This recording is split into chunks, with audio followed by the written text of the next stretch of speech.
हर साल academy awards claim करते हैं कि वो दुनिया की बेस्ट फिल्म्स को ऑनर करती है। पर अगर आप एक ट्रू सिनेमा लवर हो तो आपको एक इंटरेस्टिंग चीज पता होगी।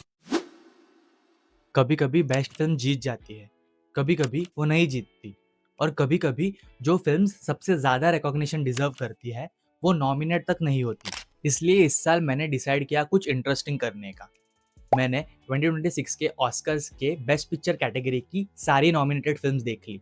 कुछ फिल्म्स एब्सोल्यूट मास्टरपीसेस है, कुछ फिल्म्स अनएक्सपेक्टेड सरप्राइजेस है, और कुछ ऑनेस्टली मुझे एकेडमी अवार्ड्स के टेस्ट पर क्वेश्चन करने के लिए मजबूर कर देती है। तो चलिए ब्रेक डाउन करते हैं 2026 की बेस्ट पिक्चर नॉमिनेटेड फिल्म्स को, सिर्फ एक व्यूअर की तरह नहीं, बल्कि एक फिल्म मेकर की नज़र से। अगर आपको सिनेमा पसंद है तो ऑस्कर्स हमेशा आपके लिए फैसिनेटिंग रहे होंगे। इसलिए नहीं कि वो बेस्ट पिक्चर्स को चूज करते हैं, बल्कि इसके लिए कि वो रिवील करते हैं कि आज इंडस्ट्री में किस टाइप के सिनेमा को वैल्यू है। और इस साल का बेस्ट पिक्चर लाइनअप काफ़ी इंटरेस्टिंग है। हमें देखने मिलते हैं big blockbuster film making, art house cinema, experimental film making, international story telling, और इमोशनल हिस्टोरिकल ड्रामा। ऑनेस्टली ये लाइनअप काफ़ी डाइवर्स है। तो इस वीडियो में मैं ब्रेक डाउन करूंगा हर फिल्म को based on it's story, direction, technical craft, performances और उसके बेस्ट पिक्चर जीतने के चांसेस को। और इस वीडियो के एंड में मैं रिवील करूंगा कि मेरे हिसाब से कौन सी मूवी ऑस्कर्स डिजर्व करती है। इस साल के ऑस्कर्स के रेस का सबसे बड़ा सरप्राइज है Sinners. Leading with a record breaking 16 nominations including best picture, Sinners was a treat watching in IMAX. Directed by Ryan Coogler, जिन्होंने ब्लैक पैंथर और क्रीड डायरेक्ट की थी। पहली नज़र में ये एक स्टाइलाइज्ड वैम्पायर थ्रिलर लगती है जो सेट है अमेरिकन साउथ में। बट जैसे जैसे फिल्म आगे बढ़ती है आप रियलाइज करते हैं कि ये सिर्फ एक हॉरर फिल्म नहीं है। ये एक फिल्म है जो हिस्ट्री, ऑपरेशन, आइडेंटिटी और कल्चरल सर्वाइवल को पोर्ट्रे करती है। फिल्म की स्टोरी फॉलो करती है ट्विन ब्रदर्स को जो अपने होम टाउन वापस आते हैं, सिर्फ ये डिस्कवर करने के लिए कि वहाँ एक डार्क सुपरनैचुरल फोर्स मौजूद है जो उस रीजन के पास से जुड़ी हुई है। लेकिन हॉरर के बियॉन्ड फिल्म बात करती है जनरेशनल ट्रॉमा और कल्चरल मेमोरी की। ये वो टाइप की जॉनरा स्टोरी टेलिंग है जो हॉरर को मेटाफोर की तरह यूज करती है। मूवी की सिनेमाटोग्राफी एब्सोल्युटली स्टनिंग है। डीप शैडोज, वार्म फायरलाइट और ब्लूज इंस्पायर्ड विजुअल टेक्सचर्स, ये सब मिलकर एक एटमॉस्फेयर क्रिएट करते हैं जो हॉन्टिंग और हिप्नोटिक दोनों लगते हैं। Sound design and music is also outstanding, जहाँ especially the interval music sequence was amazing, जहाँ literally mixing and transition of music was something I never experienced before. इसका ब्लूज साउंड ट्रैक स्टोरी का almost एक character बन जाता है। Michael B Jordan यहाँ पे अपने करियर के सबसे बेस्ट परफॉर्मेंस में से एक देते हैं, जहाँ वो दो अलग कैरेक्टर्स प्ले करते हैं, वो भी कम्प्लीटली डिस्टिंक्ट पर्सनालिटीज़ के साथ। सिनर्स उन फिल्मों में से एक है जो प्रूव करती है कि जॉनरा सिनेमा भी ग्रेट सिनेमा बन सकता है, स्टाइलाइज्ड, इमोशनल और थीमेटिकली पावरफुल। इसके जीतने के चांसेस बहुत स्ट्रांग है। अगर एकेडमी बोल्ड स्टोरी टेलिंग को रिवॉर्ड करना चाहता है तो सिनर्स डेफिनेटली बेस्ट पिक्चर्स जीत सकता है।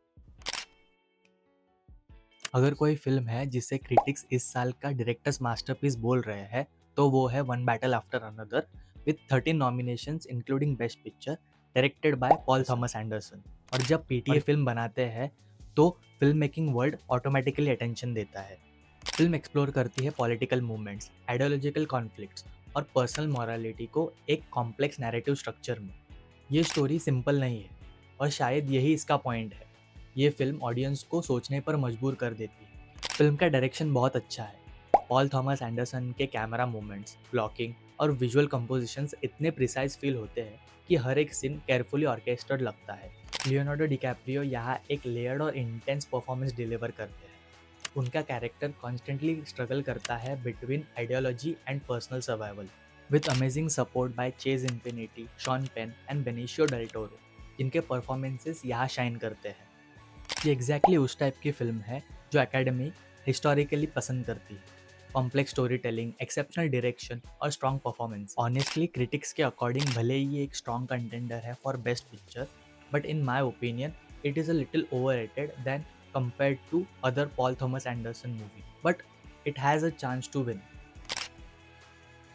हैमनेट इस साल के सबसे इमोशनली पावरफुल फिल्म्स में से एक है, डायरेक्टेड बाय क्लोई ज़ाओ, जिन्होंने नोमैडलैंड के लिए ऑस्कर जीता था। फिल्म इंस्पायर्ड है विलियम शेक्सपियर के बेटे के ट्रैजिक डेथ से, जिसका नाम ही हैमनेट होता है, और कैसे ये इंसिडेंट उन्हें अपना वर्ल्ड फेमस प्ले हैमलेट लिखने पर इंस्पायर करता है। But interestingly film William Shakespeare पर फोकस नहीं करती, वो फोकस करती है ग्रीफ, फैमिली और मदरहुड पर, जो एक डीपली इंटीमेट स्टोरी है। क्लोई ज़ाओ का डायरेक्शनल स्टाइल काफ़ी क्वाइट और ऑब्जर्वेशनल है। नेचुरल लाइटिंग, मिनिमल डायलॉग्स और लॉन्ग कॉन्टेम्पलेटिव शॉट्स। जेसी बर्कली यहाँ पे एक ब्रेथ टेकिंग परफॉर्मेंस देती है, जहाँ आप लिटरली हर फ्रेम में ग्रीफ फील कर सकते हो, with great support by Paul Mescal as William Shakespeare. Hamnet एक लाउड फिल्म नहीं है, ये ऑडियंसेस को स्पेक्टेकल से इम्प्रेस करने की कोशिश नहीं करती, बल्कि एक इमोशनली डीप इम्पैक्ट छोड़ती है, जो ऑस्कर्स के बेस्ट पिक्चर के क्राइटेरिया में परफेक्टली फिट होती है और इसके विनिंग के चांसेस भी बढ़ा देती है। अगर इस साल किसी फिल्म ने मुझे विजुअली और आर्टिस्टिकली इम्प्रेस किया है, तो वो है Frankenstein, directed by Guillermo del Toro, जिनसे बेटर गॉथिक फैंटेसी कोई और बना ही नहीं सकता। ये मैरी शेली की क्लासिक नॉवल का फ्रेश इंटरप्रिटेशन है, लेकिन ये सिर्फ हॉरर पर फोकस नहीं करती। ये फिल्म एक्सप्लोर करती है लोनलीनेस, क्रिएशन और ह्यूमन नेचर पर। इस फिल्म का प्रोडक्शन डिज़ाइन एक्स्ट्रॉर्डनरी है। Massive Gothic sets, beautiful practical effects and rich textures and colours, जो हर एक फ्रेम को एक डार्क फेरी टेल का वाइब देती है। I am doubtful about the best picture win for this one, but technical categories में ये फिल्म ज़रूर डोमिनेट करेगी। ये फिल्म बेस्ट पिक्चर के लाइनअप की सबसे बड़ी ब्लॉकबस्टर है। F1 एक हाई ऑक्टेन रेसिंग ड्रामा है जो फार्मूला 1 के वर्ल्ड पर बेस्ड है। इसके racing sequences are incredibly immersive, जिसके लिए director Joseph Kosinski is well known. Cameras को डायरेक्टली रेस कार्स के अंदर प्लेस किया गया है, जिसका रिजल्ट कुछ सबसे रियलिस्टिक रेसिंग फुटेजेस जो अभी तक सिनेमा में कैप्चर हुए हैं। इसका साउंड डिज़ाइन एक स्पेशल मेंशन डिजर्व करता है, जिससे आप लिटरली इंजन स्पीड और एड्रेनलिन को फील कर सकते हो, which was an next level experience in IMAX। ये फिल्म एक एक्साइटिंग सिनेमैटिक एक्सपीरियंस है, लेकिन ट्रेडिशनली एकेडमी ज़्यादा ड्रामेटिक फिल्म्स को प्रेफर करती है फॉर बेस्ट पिक्चर। अगर इस साल के बेस्ट पिक्चर लाइनअप में कोई फिल्म है जो प्योर एंटरटेनमेंट और कैरेक्टर ड्रिवन स्टोरी टेलिंग का परफेक्ट मिक्स है, तो वो फिल्म है Marty Supreme, directed by Josh Safdie. ये एक chaotic, फास्ट पेस्ड और डीपली इमर्सिव कैरेक्टर स्टडी है। फिल्म फॉलो करती है मार्टी को, जो एक एम्बिशियस और अनप्रेडिक्टेबल कैरेक्टर है, जो अपनी लाइफ में सक्सेस अचीव करने के लिए कॉन्स्टेंटली रिस्की डिसीजंस लेता है। स्टोरी काफ़ी सिंपल प्रेमाइस से स्टार्ट होती है, बट जैसे जैसे वो आगे बढ़ती है, मार्टी की लाइफ एक हाई स्टेक स्पाइरल बन जाती है, जिसमें एम्बिशन और ऑब्सेशन एक दूसरे में ब्लेंड हो जाते हैं। सैफ्डी ब्रदर्स का फिल्म मेकिंग स्टाइल यहाँ पर क्लियरली फील होता है। Handheld cameras, fast pacing, chaotic energy and constantly moving scenes. Film का रिदम ऑलमोस्ट एंजाइटी क्रिएट करता है, जिससे ऑडियंसेस मार्टी की इमोशनल स्टेट को फील कर पाते हैं। फिल्म की बिगेस्ट स्ट्रेंथ है टिमोथी शैलामे की परफॉर्मेंस। वो मार्टी के कैरेक्टर को एक ऐसा कैरेक्टर बना देते हैं जो साइमल्टेनियसली लाइकेबल भी है, फ्रस्ट्रेटिंग भी है और फैसिनेटिंग भी है। मार्टी सुप्रीम शायद बेस्ट पिक्चर ना जीत पाए, बट एक्टिंग कैटेगरीज में और स्क्रीन प्ले में ये एक स्ट्रॉन्ग कंटेंडर है, और पर्सनली मेरा फेवरेट फ्रंट रनर भी, बिकॉज मार्टी सुप्रीम एक ट्रेडिशनल ऑस्कर ड्रामा नहीं है, बट एक एंटरटेनिंग और बोल्ड कैरेक्टर स्टडी है। बुगोनिया शायद इस साल की सबसे स्ट्रेंज फिल्म है, डायरेक्टेड बाय यॉर्गोस लैंथीमॉस।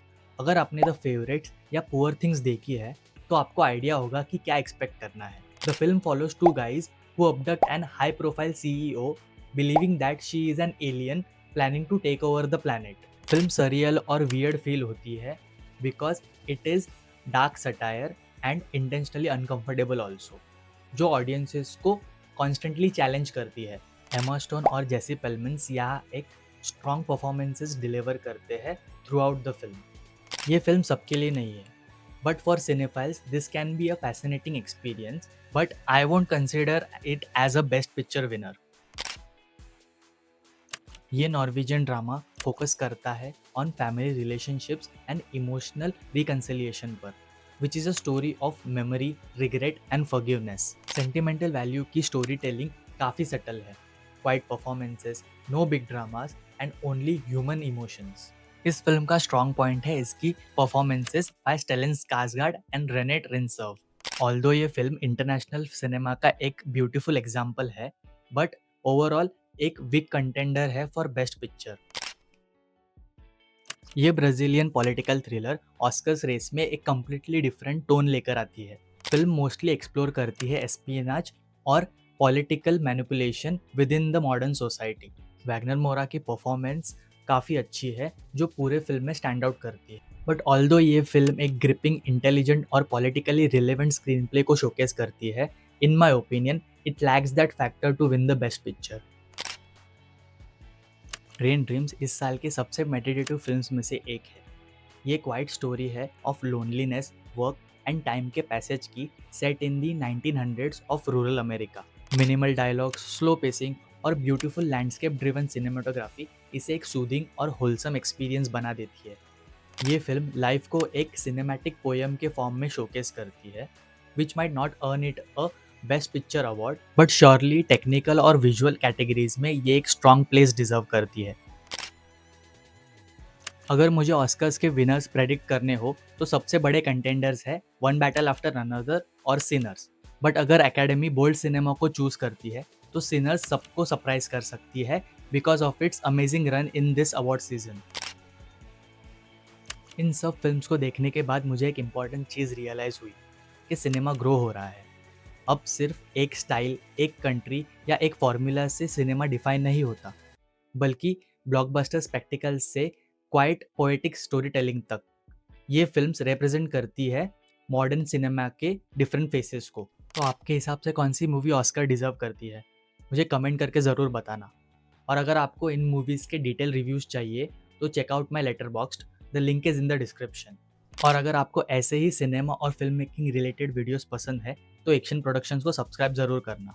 हम यहाँ सिर्फ मूवीज़ देखते नहीं हैं, हम उन्हें समझते और एक्सप्लोर भी करते हैं। See you in the next one. Bye.